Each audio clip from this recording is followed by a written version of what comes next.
मित्रांनो नमस्कार. मी विजय तुमचं स्वागत करतो आपल्या माझे रॉयल विचार या यूट्यूब चॅनलच्या एका नव्या व्हिडिओमध्ये. मित्रांनो आत्तापर्यंत आपण ज्या पण काही व्हिडिओज बनवले त्याला तुमचं भरभरून प्रेम लाभलं. असंच प्रेम आपल्या प्रत्येक व्हिडिओला देत चला. मी नक्कीच वेगवेगळे विषय बैलगाडा क्षेत्रातले तुमच्यासमोर घेऊन येईल आणि तुमचं मनोरंजन आणि तुमच्या ज्ञानामध्ये भर पाडण्याचा मी नक्कीच प्रयत्न करत जाईल. तुमच्या ज्ञानामध्ये भर पाडण्या इतका मी मोठा नक्कीच नाही, परंतु ज्या गोष्टी माझ्यापर्यंत येतील त्या तुमच्यापर्यंत पोहोचवण्याचा मी नक्कीच मित्रांनो प्रयत्न करेल आणि नक्कीच या गोष्टींसाठी मी प्रयत्नशील राहील. तर मित्रांनो आजचा विषय काय आहे तुम्हाला टायटल आणि थंबनेल या दोन गोष्टी पाहिल्यानंतर समजले, त्याच्यामुळे जास्त वेळ न घालवता मी डायरेक्टली व्हिडिओला सुरुवात करतो. मित्रांनो आपल्या सर्वांचा लाडका बैल, ज्याचं संपूर्ण महाराष्ट्रात नव्हे तर ऑल इंडियात म्हणा किंवा जगात सुद्धा त्याचे फॅन आहेत, असा सर्वांचा लाडका रुस्तम हिंदकेसरी आणि जवळजवळ 6 वेळा हिंदकेसरी झालेला आणि आता 7व्या हिंदकेसरीच्या प्रतीक्षेत असलेला तो म्हणजे आपल्या सर्वांचा लाडका बैल. अगदी त्याच्या विरोधकांनाही त्याचं कौतुक वाटतं.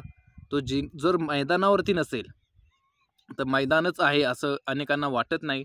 जी नवीन नवीन लोक या क्षेत्रामध्ये आली, ज्यांना बैलगाडा शर्यत म्हटलं तरी पहिलं राग यायचा किंवा पहिल्या बैलगाडा शर्यतीकडे ते एका तुच्छिक नजरेने बघायचे, ती सुद्धा लोक आज या शर्यत क्षेत्रात आले आणि या शर्यत क्षेत्राचं ज्यानं वेड लावलं, ज्यांना माहीत नव्हतं, लाईव्हद्वारे अनेक जण आपल्या कामावरती असून किंवा कुठं ड्युटीवरती असतील किंवा कुठेही जरी व्यस्त असली, जर मैदानाला तुम्हाला यायला नाही भेटलं आणि एवढंच कळलं की त्या मैदानावरती हा बैल आहे, तर त्या बैलासाठी ही लोक काम बुडवून आपलं त्या लाईव्हद्वारे बघत असतात, सगळ्या गोष्टी करत असतात आणि बकासूर या बैलाला खूप सारं प्रेम देत असतात.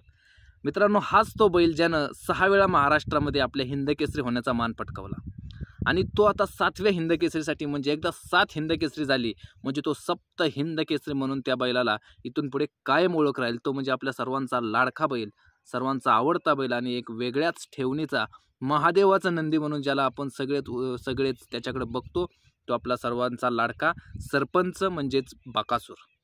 6300 cc असं त्याचं नाव आहे आणि हे नाव तुम्हाला सर्वांना माहिती आहे, कारण तुम्ही आज शर्यत क्षेत्रात या बैलाकडे पाहून आलेला आहात, यात काही शंका नसावी.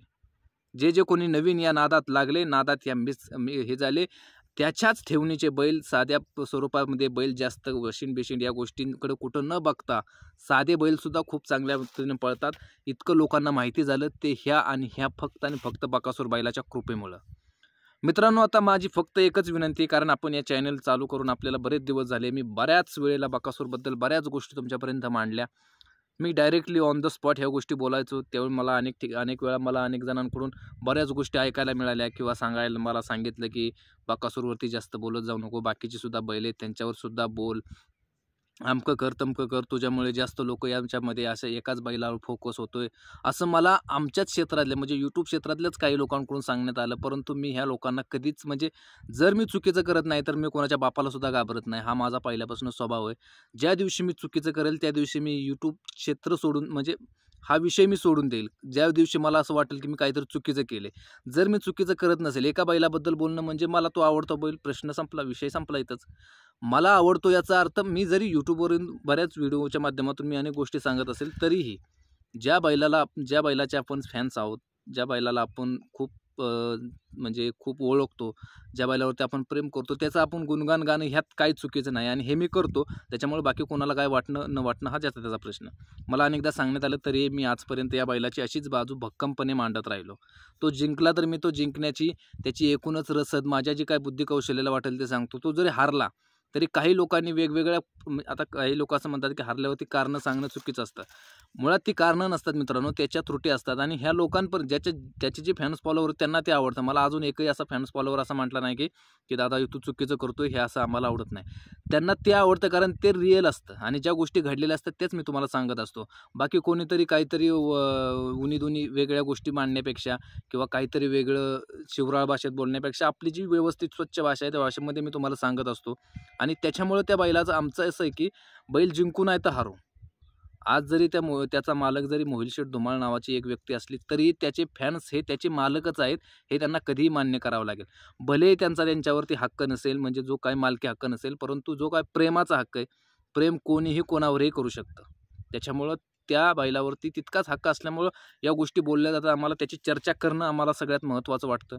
मी त्याची हारला तरी चर्चा करतो, जिंकला तरी चर्चा करतो आणि तो मैदानावरती नसला तरी माझ्या व्हिडिओच्या माध्यमातून त्याची चर्चा करत असतो. कारण आपल्याला त्याच्यामुळेच नाद लागला ह्या गोष्टींचा यूट्यूब क्षेत्रात येण्यापाठीमागचं सुद्धा आपलं जो काही म्हणजे याच्या पाठीमागे होता तो बकासूरच होता. तर मित्रांनो आता बकासूर सप्त हिंद केसरी होण्याची त्याची वाटचाल चाललेली आहे.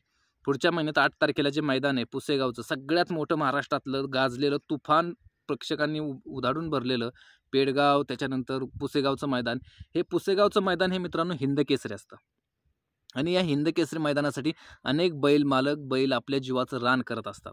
हे मैदान वर्षातलं पहिलं मैदान असतं जिथं म्हणजे या वर्षीचं पहिलं मैदान आहे की जिथं हिंद केसरी होण्याचा मान मिळणार आहे. आणि सप्त हिंद केसरी होण्यासाठी बकासूरला हे मैदान खूप लकी आहे मित्रांनो, कारण त्याच्या 7व्या हिंद केसरीसाठी या मैदानाला एक चांगली मैदानाची त्याच्यासाठी भरभक्कम बाजू लागलेली आहे. त्याच्यामुळे मित्रांनो माझं एकच नम्र विनंती आहे की आजच्या कमेंट्स बॉक्समध्ये जो कोणी बकासूरला ओळखतो, ज्याला आवडतो, ज्याला आवडत नाही, त्यांनी सुद्धा फक्त आणि फक्त तो एक देवाचा नंदी आणि त्याच्यासाठी सप्त हिंद केसरी बकासूर सप्त हिंद केसरी झालाच पाहिजे आणि तो होईल मित्रांनो. कारण त्याच्यानंतर त्याच्या पुढं त्याची काय वाटचाल असेल ते त्याचे मालकच ठरवू शकतात. पण आपलं एक ॲज अ फॅन्स फॉलोअर म्हणून आपण हेच समजू शकतो की तो सप्त हिंद केसरी मित्रांनो झाला पाहिजे आणि तो सप्त हिंद केसरी जर पुसेगावच्या मैदानावरती झाला तर खऱ्या अर्थानं त्याचं इतिहासात नोंद होईल, असं त्याचं कामकाज होईल.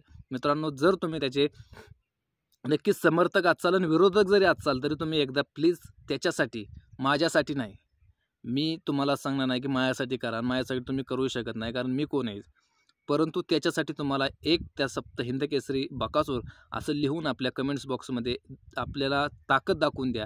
किती बकासूरची म्हणजे किती त्याचे फॅन्स फॉलोअर आणि एकूणच किती त्याची यूट्यूबवरती क्रेज आहे हे नक्कीच आपल्या व्हिडिओच्या कमेंट्स बॉक्समध्ये तुम्ही दाखवचाल अशी अपेक्षा ठेवतो आणि या ठिकाणी थांबतो मित्रांनो.